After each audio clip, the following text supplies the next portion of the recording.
bem-vindo aqui ao Conversas sobre Rodas. Obrigado, estou agradecido.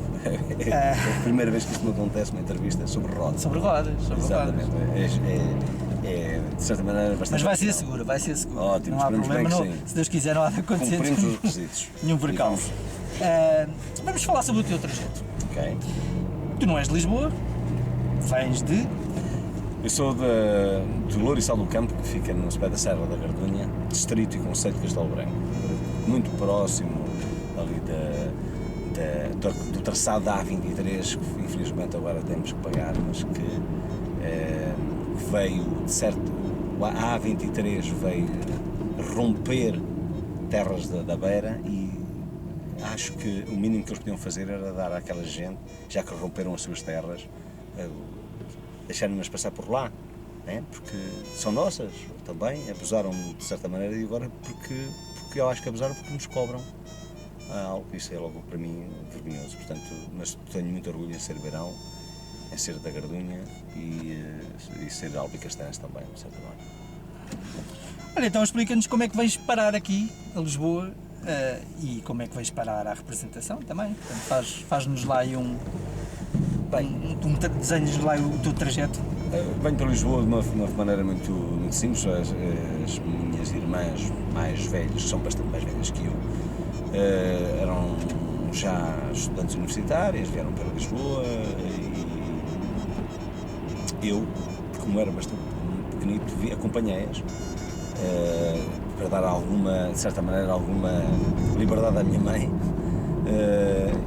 e porque para elas não estarem sós, eu gostava de meter ao seu lado, e então eu vim para Lisboa com elas. E fiquei ali naquela zona ali da Avenida de Roma, da Pasta do Chile, do Técnico, aquela zona ali perto da Alameda, e comecei a conhecer Lisboa, isso acompanhava as minhas irmãs. Portanto, é uma cidade que, apesar de eu ser do campo, apesar de ser da província, eu conheço desde muito cedo. E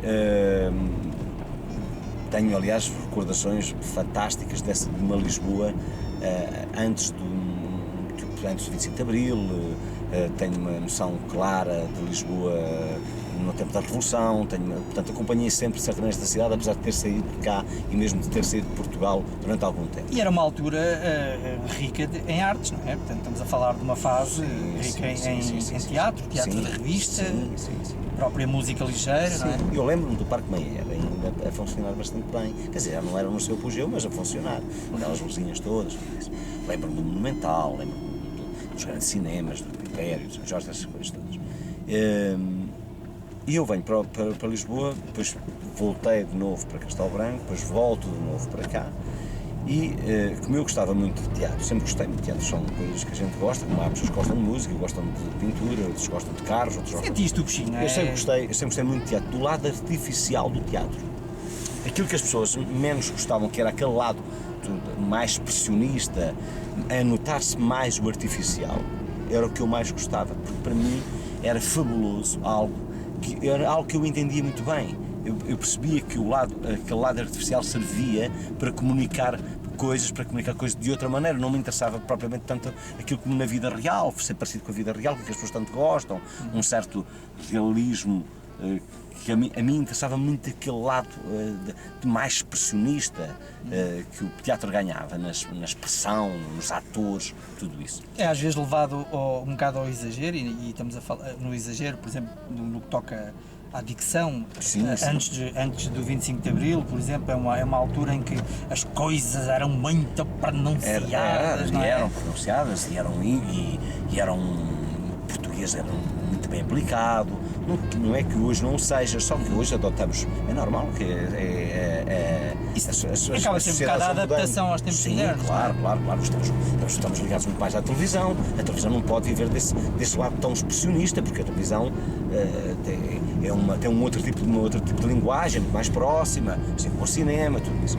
Bom, então eu começo a ligar bastante ao teatro, a tentar ir a sítios onde havia teatro, e há um dia que eu decido ir vi um pequeno anúncio em que precisavam de jovens atores para uma peça de teatro, era em Almada, no Teatro de Campo, o Teatro de Campo Lido, em Almada, e então decidi inscrever-me e comecei, de certa maneira, um percurso ligado ao teatro a partir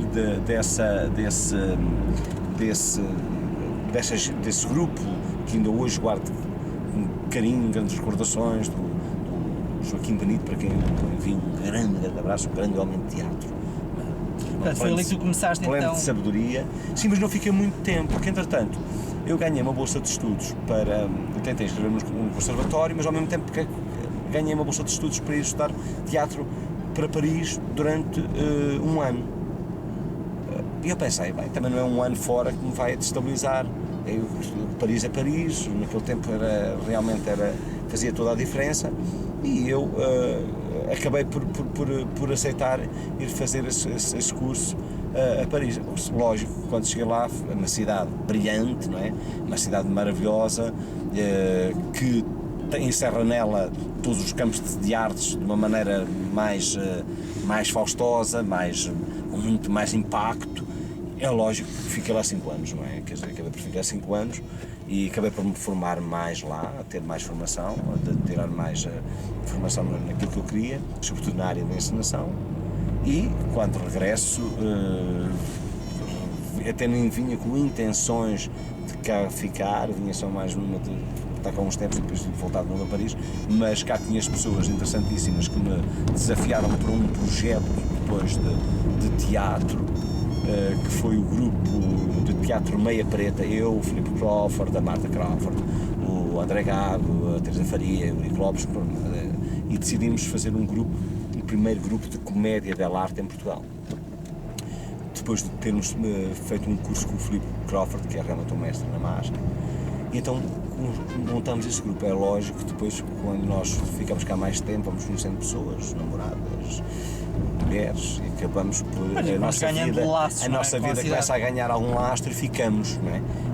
E então já me foi difícil para mim depois, de certa maneira, libertar-me desses laços, porque também a minha idade já ia para um encaminhamento mais adulto.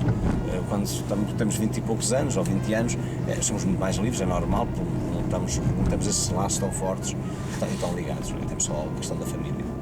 E por isso eu me encaminhei assim para o teatro. Esta foi a minha, de certa maneira, a minha aproximação ao teatro. Olha, em televisão, porque tu também tens um grande currículo em televisão. Sim. Primeiro, agora estou aqui a ver se não leva nenhuma castada aqui. Não, vamos com calma, estamos o braço de fora e fazemos assim. Isto é tudo assim, isto é tudo. A televisão, tu lembras-te quando começaste na televisão, certamente? Perfeitamente, lembro. Lembra-nos lá então, quando foi a tua primeira vez?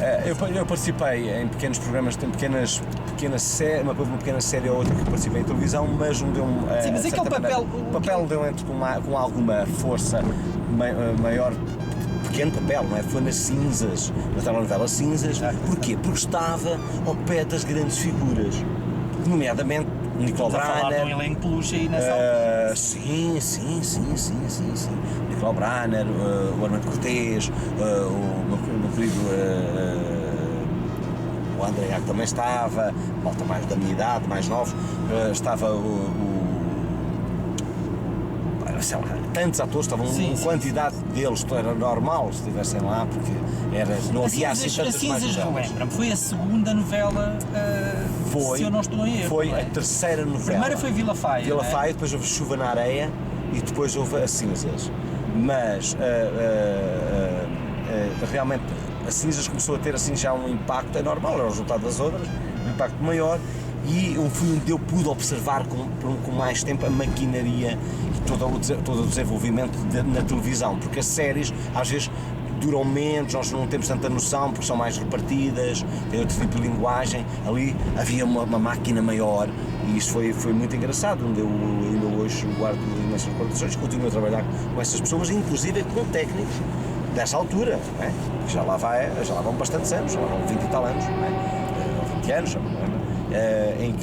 E depois comecei a fazer outro tipo de trabalhos, liguei-me também muito à SP Filmes na altura, que é hoje a SP Televisão, com o Jorge Marecos, o Pedro Martins, que era uma equipe magnífica, com quem eu fiz o Camila Prisão, com quem eu fiz os Malucos do Riso durante muitos anos, que para mim era das melhores equipas de televisão que havia, e ainda hoje eles continuam, mas na altura era a SPF, mas era mais feminina. Olha, vamos pegar aí nos Malucos do Riso, e agora que acaba por servir de ponte. Sim. Tu estás um bocado associado também a essa grande fase É normal, da televisão, é normal. que é os Malucos do Riso. É normal. Os Malucos do Riso foi uma fase da minha vida como artista, em que eu, ao contrário do que possa acontecer, muita gente fica incomodada com às vezes estar colado com uma certa imagem, ou de ter ficado conotado demais, ou então por ser uma comédia que às vezes poderia parecer, ou um programa de humor poderia parecer mais direi, mais, não queria dizer primário, mais superficial. Nada Sim, disso. há quem avalie um bocado os Malucos do Riso como uma coisa um bocado mais populareca. É bom que as pessoas pensem nisto.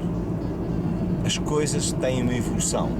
Antes de aparecer uma lâmpada pequenina que hoje ilumina com um LED, apareceram lâmpadas deste tamanho. Ok? Antes de aparecer um carro, como hoje nós conduzimos aqui com já sofisticado, apareceu um carro que deitava fumo, que fazia barulho, que andava pouco, que guinava por todos os lados.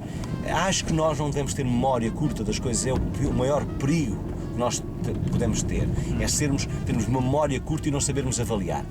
Se os Malucos do Riso tiveram o seu tempo, não é por acaso que eles foram destornados, apareceram outros. Mas porquê que apareceram outros? Porquê que as coisas aparecem? Porquê que há uma evolução? Ou seja, essa evolução existe e ainda bem, seria muito grave, não é? Que a seguir a um programa que esteve 8 ou 10 anos no ar, sempre nos primeiros lugares, aparecessem alguém a fazer humor igual. Seria um desastre total. Não! Os rompimentos existem, é para isso que serve a evolução. Serve para aparecer gente com melhor qualidade, serve para aparecer gente com outras ideias, serve para aparecer gente... Agora, isso eu estou a falar de um programa do qual eu me identifico, gosto e tenho a grande honra de ter pertencido. Se me perguntas se é o tipo de humor com que eu, Joaquim Nicolau, em termos pessoais, me identifico, eu talvez te diga que tenho outro tipo de humor que não só aquele. Mas como executante, há uma diferença que as pessoas têm que perceber. Eu sou um profissional, sou um executante, sou um ator. Portanto, os meus gostos pessoais não se resumem à minha execução, era só o que faltava. Eu posso posso fazer um filme do qual eu não me identifico nada pessoalmente, mas como profissional tenho que me identificar totalmente. Essa é que é a grande capacidade que o ator tem. Eu não sou, se eu for fazer um papel de assassino, eu não me identifico de maneira alguma com nenhum assassino, não quero ser assassino, tenho horror a assassinos e condeno os assassinos. Mas no momento em que eu faço, realmente tento-me aproximar o máximo a uma honestidade possível. Assim, se eu fizer de Jesus Cristo, eu também não sou católico nem sou religioso. Te garanto que tenho o maior respeito e farei uma figura religiosa igual, na mesma dimensão. É bom que as pessoas percebam isso, e se por alguma razão houver algum segregacionismo, alguma segregação em relação a eu ter feito estes papéis, ou ter feito outros, ou alguém ligado à minha profissão a entender isso, então é bom que desistam dela, porque não estão a perceber nada. É do mais vil e do mais básico que possa acontecer. O que acontece? Acontece que as pessoas, não, era do riso, ou era disto, ou era daquilo. Por acaso eu tenho feito imensos trabalhos, não têm muito a ver uns com os outros e são diferentes. Mas, seja como for, acho vergonhoso que isso possa acontecer. Porque um ator ou é bom ou não é bom. Pois. Acabou. Porque pode ser menos bom, eu detesto a palavra mau, menos bom, ou pode ser mais bom. Pronto, é só isso. Pronto. E grandes atores, mesmo internacionais, às vezes apanham papéis que eles próprios não se identificam e se calhar até acabam por não encaixar. Agora há uma coisa que eu te digo, eu adorei fazer aquele trabalho, era muito bem feito, muito bem produzido. Que eu vejo os Malucos do Riso um bocado como algo que tem um bocado a ver com a nossa cultura. Sim, mas... E não é à toa que aquilo teve durante muito tempo. 8 anos em primeiro lugar. Pois, porque eu vejo ali, e eu posso estar enganado, mas eu não sou ator, não é? Eu vejo ali um bocado de teatro de revista, um bocado naquelas Tem coisas, tudo, não é? olha, tem tudo, é assim. E aí eu sou um grande fã de teatro. E vamos ter algum cuidado em passar um atestado de ignorante ou de burro ou de mau gosto às pessoas que viam aquilo, porque aquilo tinha milhares e milhares de pessoas, milhões de pessoas. Portanto, vamos ter algum cuidado nisso, é a mesma coisa que isso é de certa maneira até quase antidemocrático. Agora, há uma coisa que eu quero dizer. Eu raramente tenho trabalhado em televisão em que a qualidade e a opção pela qualidade e o cuidado que aquela empresa tinha em fazer os trabalhos, raramente encontro isso. Era muito bem feito, éramos muito bem tratados, éramos realmente, só podia ser. As pessoas que estavam à frente da SP Filmes na altura vinham do cinema, eram pessoas com muito cuidado. E sentíamos maravilhosamente bem lá, todos os atores gostavam de ir lá. Sim, e passou ali teve sempre atores. E passou ali um bom naipe de atores naquele elenco. Muita gente. Quer dizer, nem se questiona a qualidade dos atores. Não, aliás, eu lembro que a SP Filmes tinha uma coisa interessante, mesmo para um pequeno papel convidava um ator, não convidava figurantes, não convidava, portanto, era um ator, podias gostar mais ou menos, isso é outra coisa. Mas foi uma fase artística da minha vida, da qual eu me orgulho, tenho muito gosto, ainda hoje eu gosto que as pessoas me reconheçam, é à conta disso. Sabes que o Carlos Areia disse a mesma coisa, disse que ainda hoje vai na rua e às vezes o pessoal, olha ali vai o maluco. Não, e não tenho, e mais, vou ser honesto, é muito a conta disso, e com muita honestidade eu digo, e com muita verdade, eu faço teatro, eu faço bastante teatro, e o teatro é muito mais difícil de colocar, é muito mais difícil de vender, é muito mais difícil de levar a palco, é mais complicado, e graças a eu ser conhecido por essa via, eu consigo colocar os meus trabalhos, e as pessoas vão me ver também. Isso é muito importante. Portanto, eu só tenho a agradecer a mim por os ter feito, a quem me os ofereceu para os fazer e ao público que os viu. Portanto, aí estamos conversados, adorei, adoro e voltaria a fazer de novo. Olha, vamos saltar da televisão e do teatro para o cinema. Tu também tens dentro do teu currículo uma boa experiência no de cinema. Sim.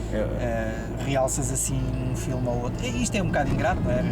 Mas houve assim um filme ou outro que te tenha marcado particularmente? Sim. E que tenhas sentido que enriqueceste? Sim. Eu tenho feito algum cinema, mas mesmo em participações de filmes estrangeiros, eu fazia bastante, porque a minha segunda língua é francês, como tu sabes, como acabei de dizer, estive em França. Eu gosto muito de cinema, porque o cinema tem uma outra exigência de trabalho, é feito com outros tempos, com outro tipo de equipamento, claro que sim, há filmes que me marcaram, gostei muito de fazer o 5 Noites da Força Aqui Costa, foi uma experiência realmente fabulosa. Gosto muito de participar nos filmes e faço filmes com o Lionel Vieira, que é um grande amigo meu e um cineasta que eu adoro também. Gosto de participar nos filmes dele, gosto muito mesmo naquilo que nós chamamos os telefilmes, pronto, são feitos com qualidade de cinema e com de certa maneira, sim, normalmente são a linguagem de cinema, com as linguagens de cinema, como foi a Conexão que eu fiz com o Lionel. Ou seja, é talvez uma das áreas da minha profissão onde eu me sinto mesmo muito à vontade, é realmente com o cinema, porque não temos muito tempo, não são trabalhos em que a gente está para ali a desbobinar texto, as coisas são medidas de outra maneira. Para mim, seguir a encenação, que é a área que eu mais gosto, talvez dentro da área da representação até seja, para mim, mais aliciante do que eu estar a representar em teatro. Porque eu vou dizer aqui uma coisa que as pessoas não sabem, mas eu posso dizer já à vontade, não é? Acho que não cai mal. Tenho aqui um exclusivo já. Eu não gosto muito de representar. Eu gosto mais de dirigir, de encenar. Eu tenho feito muita parte do meu trabalho é feito na direção de atores, nas novelas, muitas novelas, vocês viram, como Os Olhos d'Água, Os Jardins Proibidos. Uma das minhas convidadas foi a Maria Henrique. Sim, também é diretora de atores, sim. Eu comecei muito cedo na direção de atores, como disse, as novelas que a TVI começou a fazer, desde Os Jardins Proibidos, Olhos d'Água, Filha do Mar, tudo isso, fiz direção de atores, do qual eu tenho grandes memórias e gostei bastante e gosto. Mas a minha praia, como assim costumo dizer, talvez aquilo que eu mais gosto é a encenação no teatro. Depois disso, é a representação no cinema, porque eu representar não me pelo por isso, não me corro muito por isso. Eu, quando fui para o teatro, tinha bem a noção daquilo que queria fazer. Queria fazer encenação, queria dirigir. E ainda é hoje aquilo que eu faço. De vez em quando gosto também de fazer os meus monólogos e, por exemplo, neste momento estou a escrever um espetáculo e a programá-lo e a produzi-lo para apresentar a solo. Mas é uma coisa minha, muito minha, não é? Sim. Muito mais, assim, tem a ver connosco, com os portugueses, tem a ver com a história de Portugal, tem a ver que passa-se 2500 anos depois desta era, é algo que eu vou fazer e que gosto, mas onde eu me sinto bem é ensinar teatro. Isso é a minha praia. Olha, pegando nisso, na encenação, eu gosto de fazer estas pontezinhas. Que conselho, e eu normalmente quando é os atores mais consagrados que eu tenho aqui no programa, eu faço sempre esta pergunta: que conselhos é que tu dás a estes novos atores que estão a surgir agora aí? Alguns deles com bastante qualidade. Muita qualidade. Há um orgulho em mim fabuloso, ao contrário de muita gente que pensava estão a sair aí os atores, sem formação, ou sem isto, ou sem aquilo. É assim, hoje em dia é bom que as pessoas capacitem que a formação é essencial ao ser humano, a qualquer trabalhador, a qualquer profissional, seja ela de que área for, seja a cultura, a informação, a formação é importante. Não é só já uma informação especializada, nem uma formação especializada. No caso dos jovens atores que têm aparecido, em que muitos começaram na televisão, outros começaram no teatro, seja o que for, é maravilhoso a quantidade de gente, até porque há muito mais quantidade e gente, eu posso dizer isto, porque essa quantidade leva a que haja mais gente, portanto tem mais escolha, até é preciso gente maravilhosa. Tem mais quantidade, há mais qualidade. Mas maravilhosa. E depois, eu vou dar um conselho aqui, mas que eles já o fazem muito, que é trabalhar. Ou seja, quando eu digo trabalhar, não é propriamente estar ali a bater os textos na cabeça, não, trabalhar é observar, é estar atento, é gostar, é de olhar para a sociedade, é de olharmos para nós, é de termos essa clarividência, essa inteligência, porque senão não podemos ser artistas, somos apenas marionetes. Ou seja, nós para interpretar algo, para representarmos algo, temos que estar muito atentos àquilo que nos rodeia e mais, a nossa forma crítica, ela não pode exercer por ser maldecência, só para dizer mal, não. De forma crítica, a maior parte das vezes é para dizer bem, por gostarmos. Mas sabes que o ser humano tem um bocado esta coisa que é para dizer mal é um instantinho, não é? Mas não deveriam. Mas para dizer bem custa sacar um elogio. Não deveriam. A crítica tem que existir, mas sim de forma construtiva. A pessoa tem que estar muito atenta. Portanto, uma coisa que eu tenho observado é que há muitos jovens que trabalham bastante, são muito atentos, mas eu continuo a dizer, ser-se ator não é assim tão complicado. O que é complicado é continuar a lutar e a trabalhar para que a gente possa exercer essa profissão durante muitos anos, porque a profissão de ator é longa. Os que estão a pensar que fazer umas coisas e está pronto. Pois é que nos últimos tempos aconteceu, o sistema está feito de uma maneira em que se calhar um ator vira um ator conhecido do grande público assim da noite para o dia, não é? Sim, mas isso não é importante. Mas eles têm que ter consciência que isso é apenas um degrau de uma enorme escadaria que eles têm. Se queres que te diga, pronto, isso é reflexo, mas também posso ser conhecido por desviar um avião. Pois, exato. Ou posso ser desconhecido por me pendurar ali numa árvore e fazer umas caretas. Ou por pôr umas plumas de chupa lá na cabeça e andar por aí a pavonear-me. Portanto, essa coisa de ser conhecido, pronto, se eu for conhecido pelo meu trabalho, sou conhecido pelo meu trabalho, tudo bem, tudo isso, mas não é esse o objetivo. O objetivo é eu fazer o meu trabalho, aprender com ele, continuar a crescer com ele e continuar essa linha de trabalho. Porque, como eu estou a dizer, é talvez das profissões mais interessantes por uma razão, porque ela é longa. Muitos trabalhadores talvez não tenham não possam dizer aquilo que eu estou a dizer da minha, se calhar com alguma tristeza, porque ficam mais cansados, é mais pesado a certa trabalho, um operário se calhar tem mais dificuldades, os outros vão perdendo algumas faculdades, mas o ator pode começar desde criança até a fazer de avô. Portanto, é uma profissão longa. Exato, não dura, a carreira não dura enquanto dura a carinha laroca. Desculpa, o Molière morreu no palco, não é? O Sr. Camilo de Oliveira nasceu num palco.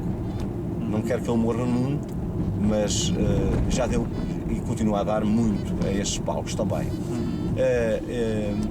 Esta é a verdade de nós, é estarmos cá, fazermos o nosso trabalho. Se as pessoas gostam de nós, tanto melhor, muito bem, mas esse não vai ser o meu objetivo. O meu objetivo é fazer o meu trabalho. Se por aí eu vou ser conhecido, se por aí as pessoas vão gostar muito de mim, ou de outro tipo de razões, isso são efeitos colaterais, bons ou maus. O meu objetivo é fazer o meu trabalho, ser um profissional, ser um trabalhador.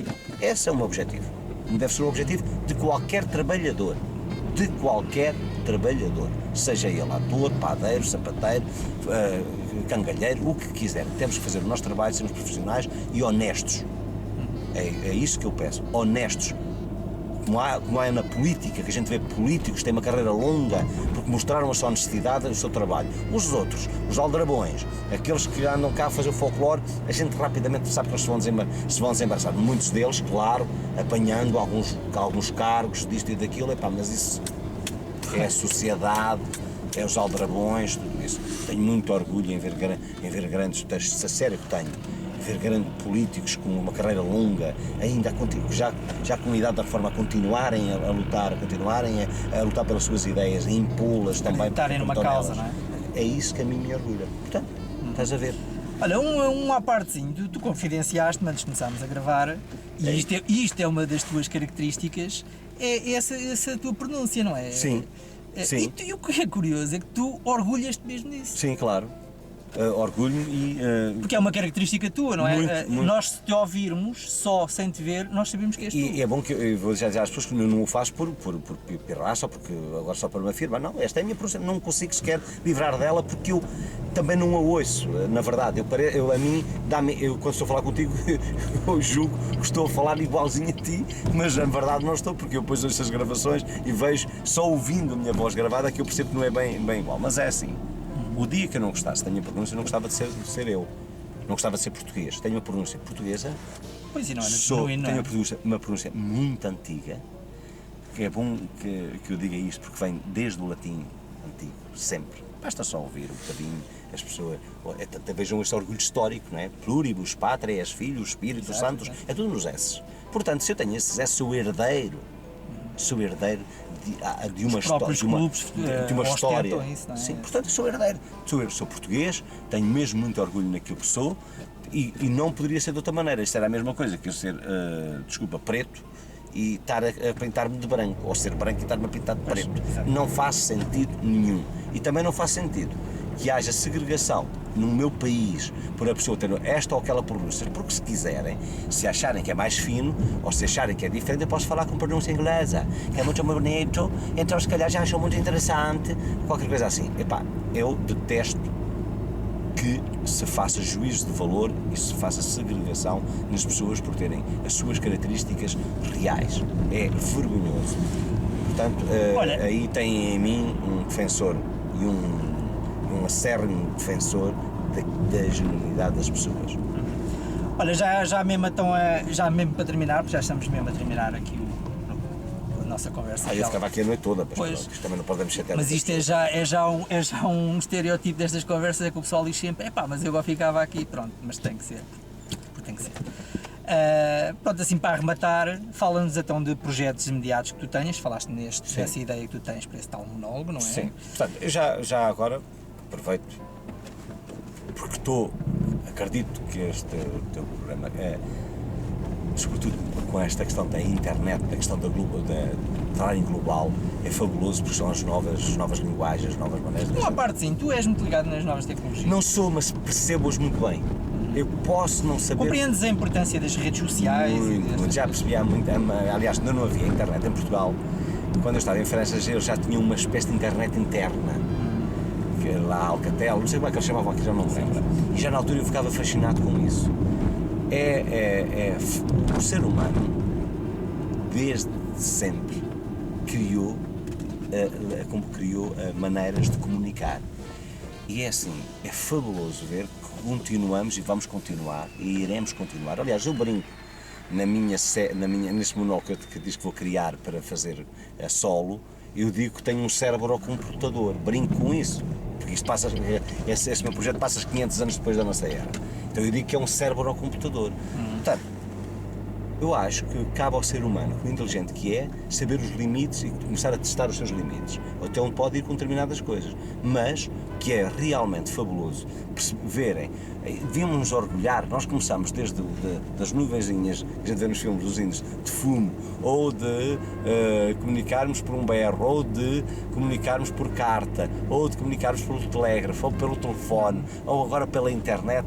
É um orgulho de sermos tão inteligentes e conseguirmos fazer isso, é maravilhoso, maravilhoso as pessoas comunicarem entre si, seja pelo telefone, pelo interfone, pelo telemóvel, pela internet, e acho realmente isto que nós estamos a fazer é de uma democratização maravilhosa, porque se calhar há uns anos nós não podíamos estar a comunicar desta maneira com as pessoas com uma facilidade como hoje estamos a comunicar. Pois, e aqui não há lápis azul, isto é tudo dito na primeira pessoa, não há aqui filtros. Para mim é fabuloso, e mesmo não sendo eu um homem até que mexe muito em computadores, que vai muito à internet, percebo perfeitamente e estou muito atento a estas novas linguagens, a estas formas de comunicar. Estou mesmo muito atento. Então, já que estamos nesta forma de comunicar, eu vou comunicar para o nosso público, os nossos ouvintes, espectadores, quem seja quem for.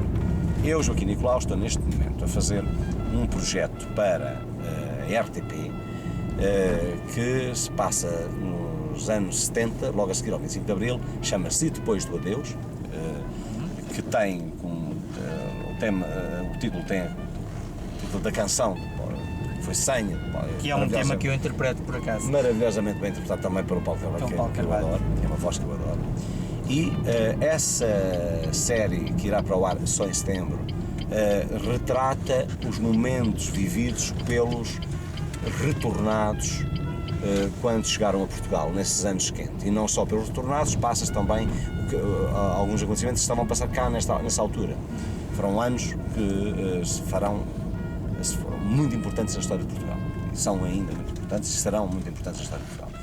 Depois, tenho um projeto também para televisão, mas em telefilme, que é O Tempo Final, que irá ser realizado pelo este meu episódio vai ser realizado pelo Yuri Alves, que é um jovem cineasta que vive entre Portugal e os Estados Unidos, mas que vem cá filmar com a Stopline, portanto, que é a produtora do meu amigo Leonel Vieira. Eu faço, portanto, um desses episódios, faço um polícia mau, corrupto, lá está, das tais personagens, não é? Depois, em termos de... Há bocado nós estávamos a conversar, às vezes temos projetos que caem. Olha, tinha um projeto para a televisão francesa, foi, por assim dizer, à vida, porque eu as datas não consegui arranjar as datas, mas agora estou muito empenhado em escrever esta minha peça, Joaquim Nicolau, Odisseia no Espaço 2512, e estou a ensinar uma peça pequenina, que vai ser um conceito muito interessante, que vocês estejam atentos então na net, porque eles põem lá a notícia sobre isso, chama-se Teatro Rápido, vai ser ali na zona do Chiado, vai haver 4 salas abertas com peças de 15 minutos.